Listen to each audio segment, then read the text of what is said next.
Hey guys, this video is all about healing back and knee pain. So we're going to go over some of the main causes of back and knee pain, how to reduce that inflammation, some muscle imbalances and areas that typically need to be strengthened in clients that have back and knee pain, and some lifestyle habits that you can incorporate. And then we'll go through some different mobility work and things that will help give you some relief. So first and foremost, far more important than anything else when it comes to reducing inflammation in the body and getting your pain levels down is cutting out the most immunogenic and allergenic foods that exist. I know those are two big words, but what they basically mean is foods that cause our body to attack itself, that trigger an autoimmune response, and foods that are some of the most common food sensitivities that many of us have low-level allergies to. And I'm not talking about allergies where your nose gets stuffy or your throat swells up. We're talking about food sensitivities where it causes inflammation or it causes stubborn fat. And the most common foods that can trigger these types of immunogenic and allergenic reactions are grains, dairy, alcohol, and like industrial seed oils. So your corn oil, canola oil, soybean oil, things like that. So we want to really cut out a lot of the processed foods and focus on the foods that are a part of the program, particularly the foods that are in the first phase of the program, that first 28 days, where we're eating about 80% plants, most of those plants being vegetables, most of those vegetables being green vegetables, and then incorporating some tubers, some starchy tubers, which are your sweet potatoes, your yams, your squash, occasionally some white potatoes, as long as those white potatoes have been cooked and then cooled, because we want to increase their resistant starch content, which also feeds the good bacteria in the gut and reduces inflammation. And when we cool those white potatoes, it minimizes their spiking effect on our blood sugar levels.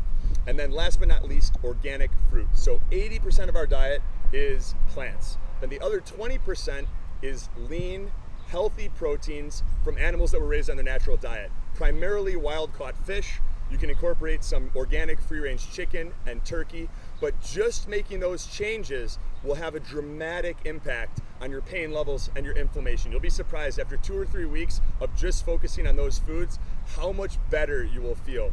Now you notice we're not including nuts or nut butters. Those can also be very problematic for people that have joint issues. You don't want to include eggs at this point because eggs can also exacerbate joint pain. You want to be conscientious about nightshades. So the potatoes, tomatoes, and even eggplants, peppers. So just be aware of those things. Keep a food journal. If we're working together one-on-one and you're part of that program, you're sending me pictures of all of your meals, and in doing so, you're keeping a food journal. So when your pain gets worse, you can look back on what you've been eating the previous 72 hours and see what may have triggered the pain that you are now experiencing. So that kind of covers the nutrition aspect of it. Another really common cause is dehydration. So you can see it's a really hot day today. I've been sweating like crazy. I've taken down about 64 ounces of water just here filming this video with you guys. When we are in a state of dehydration, pain, fatigue, aches are all amplified. So to get a sense for how much water you want to be drinking on a daily basis, take your current weight and then you just multiply it by 0.7.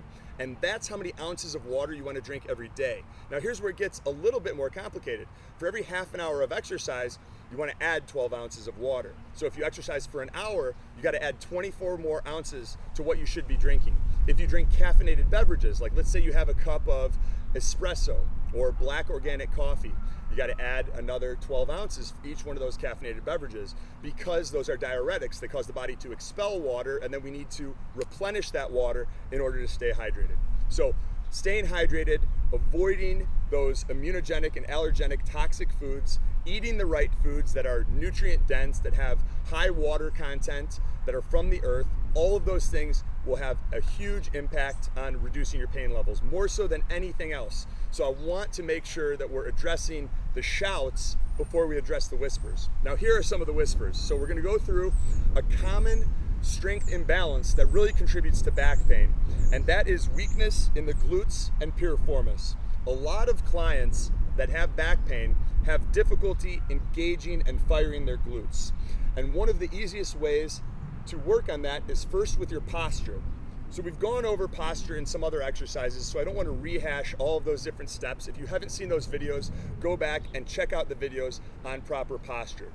But here is an exercise that will help to strengthen the piriformis, the glute med, and to really help with hip stability and engagement in the hips so that it takes some of the strain off of the back. Because two things can occur. If your glutes are weak or if your legs are too locked out, it puts added strain and responsibility on your lower lumbar spine and can cause unnecessary impact on your spinal column and those joints within your spine.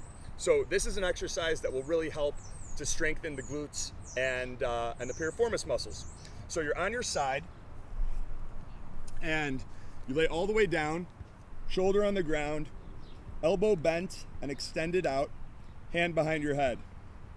You take your hips. A common mistake here is opening up the hips too much. So if you're here, it's not gonna work. You need to close the hips so that if anything, your top hip is in front of your bottom hip. Now, you pull your toes up towards your knees and you engage your quadriceps, these muscles on the front of your legs, so that your legs are completely straight. If you have bend in your knees, it's gonna take some of the focus out of your glutes. So you need to be completely locked out. Now take your bottom leg, in this case my left leg, and I push that into the ground to activate my left hip. Now, I take my top leg, which is completely straight, and I turn the toes down and the heel up. And just doing this, I'll start to feel a little bit of engagement in the glutes. But where it really comes in, and where you're gonna feel it here, is when we lift all the way up and squeeze at the top and hold. And when you come here, you'll really notice those butt muscles, the piriformis, the glute med, the glute max, all firing and engaged. You come down just to the point where you feel your glute disengaged, and then you come back up. Now for many beginners, just doing this a few times is really challenging. You don't want to overdo it because that can strain the back. So typically starting out, you want to stop 3 to 4 repetitions short of muscle failure, or do 3 sets of 10 repetitions per side. And then if for the day or two following you notice that there isn't any pain, then you can do more next time and build upon the level that you were at previously. So you want to do that for both sides, and that will really do a lot for strengthening the glutes and increasing that hip stability that takes some of the strain off of your back. The next thing, which I mentioned, is being conscientious about how you walk. One of the things that I see with clients a lot that have back problems is that their knees are locked out, or they're very close to locked out.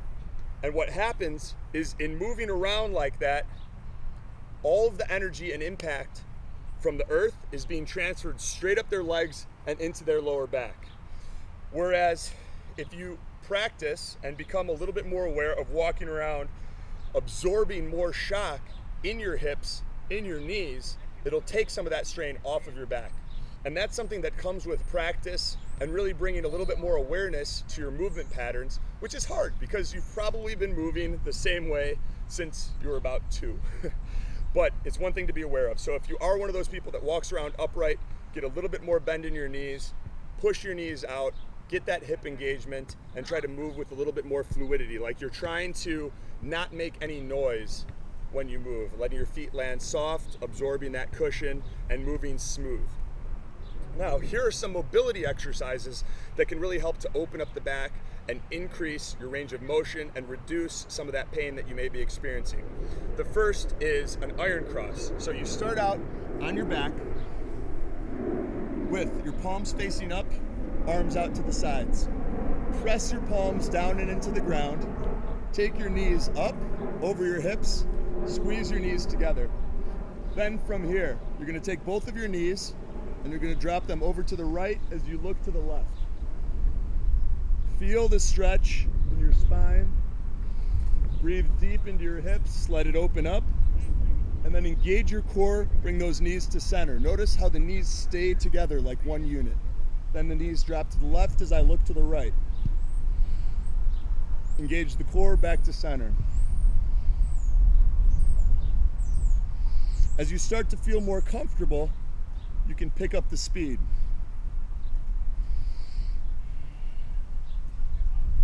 So that's one exercise. You can do that for about 10 to 20 passes. You'll notice that twisting of the spine will really open things up, and you may even get some cracks in your lower back as you start to breathe into it and move through that motion. Next, we're going to want to roll out the IT band. The IT bands can play a role in a lot of this back pain and knee pain because there's often tight fascia and muscle tissue in the IT band. So it's important to loosen that up. And one of the most effective ways to loosen up your IT bands is with a foam roller, or we have a couple other tools here that I'll show you guys in just a second that are a little bit more advanced. So you want to get yourself a foam roller. You can get a traditional foam roller on Amazon, pretty inexpensive. This is a trigger point foam roller. I like it, it's a little bit more durable. They also have rumble rollers which come with spikes that really get into the tissue, but for me, this is sufficient. So to foam roll your IT bands, put down the foam roller and you come onto your side. Drop down under your elbow so that your body is almost completely straight. You stack your feet, lift your legs, and then you slowly roll yourself out. Now, one of the mistakes that many people make here is when they're trying to roll out the IT band, they start doing this, like they're rolling out dough. And that prevents you from actually getting into the tissue and applying pressure long enough for that tissue to release. So the idea is we're only really rolling long enough to find the painful spots. And the spot that is painful is actually the spot where you really want to spend the most time. That's what's likely contributing to your back and knee issues. So once you find that spot, and you'll know it because it hurts, got one here, you stay there and you drop your weight into it and you breathe anywhere from 30 to 60 seconds, as long as you can tolerate. Now the idea is you want as much discomfort as you can tolerate while still keeping your face relaxed and your breathing controlled. So if you get to the point where you're like this and you can't relax your face, or your breathing's like short and shallow and you can't slow it down, then that's a little bit too much pain. And you want to reduce the pain by taking your top foot, crossing it over, pushing the ball of your foot into the ground, and that will relieve a little bit of the pressure. And then once, after 30 to 60 seconds, after that tissue is released, you move to the next spot and do the same thing. Spend 2 to 3 minutes per side, and then move on to the other side. One thing that is important to note is these exercises where you're getting into the fascia are most effective after you've already warmed up. So do them in the morning after you've done your 20 to 30 minute jog outside, or your 20 to 30 minute brisk walk, whatever you've done to get out in the sun and get yourself sweating. After that is a perfect time to do these mobility exercises and this soft tissue work, because there's already blood in the muscles and it's going to be a lot more effective at opening things up. Here's another way to intensify this. 2 other tools. You have an orb ball, which you can also get on Amazon, and this is even a little bit more intense than the foam roller. You do the same thing, but you just get it under the IT band, find those pain points, and then once you've got it,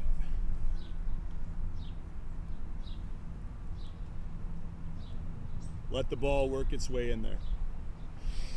And last but not least, there are a lot of physical training facilities and rehabilitation institutes with professional athletes. They use PVC piping. This is my hydro flask, 64-ounce hydro flask. It's made out of stainless steel, and as your IT bands get more loose, you'll be able to tolerate more pressure. You'll be able to tolerate a harder surface, and you'll need that harder surface to get into the tissue the same way that you did at the beginning.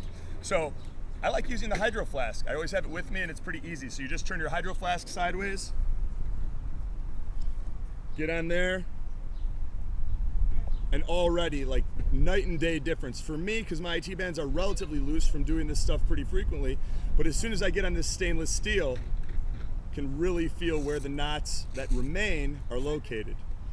And then you spend that 30 to 60 seconds, you breathe through it, you let it open up. So that's the IT bands. And then one other area that is really problematic for people with back pain is the glutes and getting into that glute tissue and opening it up.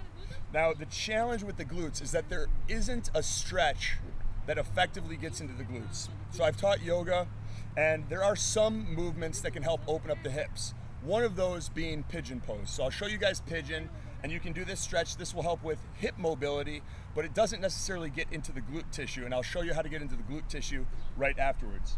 So for hip mobility and going into pigeon, let's say we're trying to stretch the right hip and the right glute. We take the right leg, we'd swing it underneath, and you'd try to set up so that the shin of your right leg, if you were on a yoga mat, it would be perpendicular to the front of the yoga mat.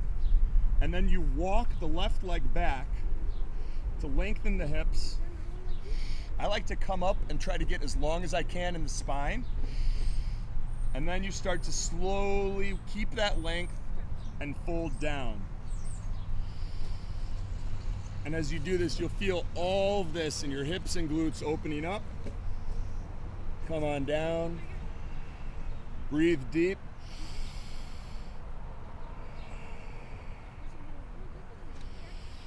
Squeeze the left glutes to push the hips forward and intensify the stretch. And then when you're ready to come out of it, you work your way back up, curl the left toes, lift the left knee, shake the right leg out, and you're ready to get the other side. So that's a great hip opener. Now I'll show you how to get into that glute tissue and release trigger points and fascia that you can't get with stretching. The best, most effective tool for this is a simple lacrosse ball. So you can go on Amazon, you can get a lacrosse ball, they're $8-10, and it's one of the best investments you can make if you have back pain, and here's how you use it. Let's say we're trying to get into the right glute tissue. I would take my right ankle, I would cross it over my left knee. I would then bend the left knee, and right now this is opening up and stretching this tissue, similar to the pigeon pose that we just did. But then you take the lacrosse ball, put it under your glutes, and you roll up onto it. So the 3 points of contact with the ground, right hand, left foot. Now all of my weight is concentrated onto this lacrosse ball, and it's working its way into my glute tissue. Now, from here, I take my hips and I turn them towards the side that I'm stretching, because often the fascia are tightest and most commonly located in the upper outside quadrant of the glute and hip. You then move around similar to how you did on the foam roller or the orb ball or the hydro flask, depending on what you're using, and you find the spot where you have a trigger point, where you're experiencing the most discomfort. And that's where you hang out for 30 to 60 seconds until you start to feel that area release. And this is intense. It's one of those hurt so good feelings where when you're doing it, it's awful, but afterwards you feel great. So you breathe deep, relax your face, let the ball work in there. And then after about 2 minutes per side, come off, shake it out, and you get the other side. Some other things that you can do that rapidly reduce back pain: start your day off with a hot bath or a hot shower. For a bath, throw in 2 cups of Epsom salt, 1 cup baking soda. If you want, you can add like 12 to 15 drops of lavender oil. That really helps reduce cortisol levels, cortisol being the stress hormone in the body. Very relaxing aromatherapy. And just 20-30 minutes in a hot bath, even 10 minutes in a hot bath, will work wonders for reducing joint and back pain, knee pain, any of that discomfort. A hot shower is also effective, jacuzzi, any of those things. But part of the reason too that I recommend getting outside and doing that morning workout, and why it's such a critical part of your morning routine, is because it gets the blood flowing and it stimulates nitric oxide production and the body's natural healing response. So even though getting up and moving may be the last thing you want to do if you're in pain and discomfort in the morning, it's the most important. And if you need to get yourself a hot shower or a hot bath before you get out there and can physically exercise, do that. But it'll make a huge difference. Give yourself the 20 to 30 minutes in the morning to take care and do these things, and you'll notice a huge improvement in your back, your knee pain, your muscle pain, any fibromyalgia-like symptoms you may be experiencing. I hope you guys found that helpful. If you want help reducing your pain levels and you're not already a part of the one-on-one coaching program, I'd encourage you to send me a text message at 847-989-3743. We'll set up a time to talk and we'll see if the program's a fit for you. Thanks a lot for your time, and I'll talk to you guys in the next video.